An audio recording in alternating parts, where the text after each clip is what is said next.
국회의원들은 국회에서의 직무상 발언과 표결에 대해 국회 밖에서 책임을 지지 않는 면책 특권을 가지고 있습니다. 허위 의혹을 제기해도 형사처벌을 받지 않는 건데 외국은 다릅니다. 근거 없는 의혹 제기에 대해서는 처벌을 하죠. 국민의힘 혁신위에서 면책 특권 제한 등을 제안할 가능성이 있는 만큼 국회 차원에서 진전된 논의가 이루어질지도 관심이 쏠립니다. 김순철 기자가 보도합니다.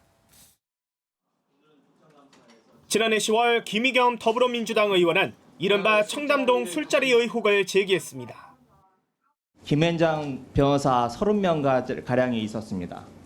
그리고 윤석열 대통령도 이 자리에 이 청담동의 바에 합류를 했습니다.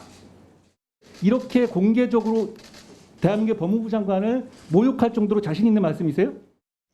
한동훈 장관은 결국 김 의원을 고소했는데 최근 경찰은 의혹은 허위로 판단하면서도 면책특권을 이유로 사건을 불송치했습니다.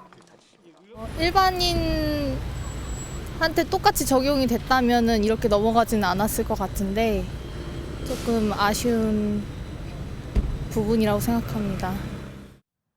지난 1919년 대한민국 임시정부헌법에 첫 규정된 면책특권은 권력을 감시 견제하는 입법부의 핵심 권리였습니다.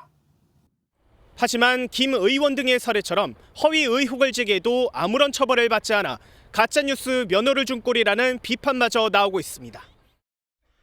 반면 다른 나라의 경우 사정은 다릅니다.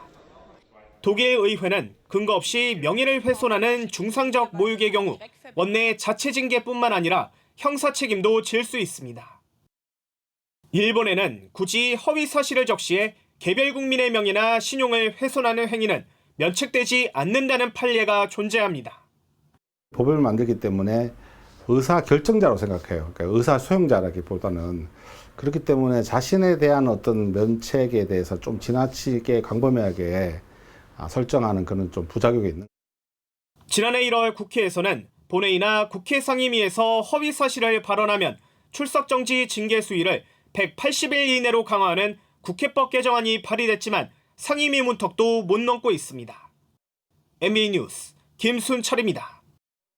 안녕하세요. 김주하입니다. 공정하고 신속한 MBN 뉴스 유튜브를 통해서도 만나보실 수 있습니다. 특히 더 많은 뉴스와 라이브를 보고 싶으시다면 오른쪽을 눌러서 구독하시면 됩니다. 어렵지 않죠? 빠르고 정확한 뉴스로 계속 찾아뵙겠습니다. MBN 뉴스를 시청해 주신 여러분 고맙습니다.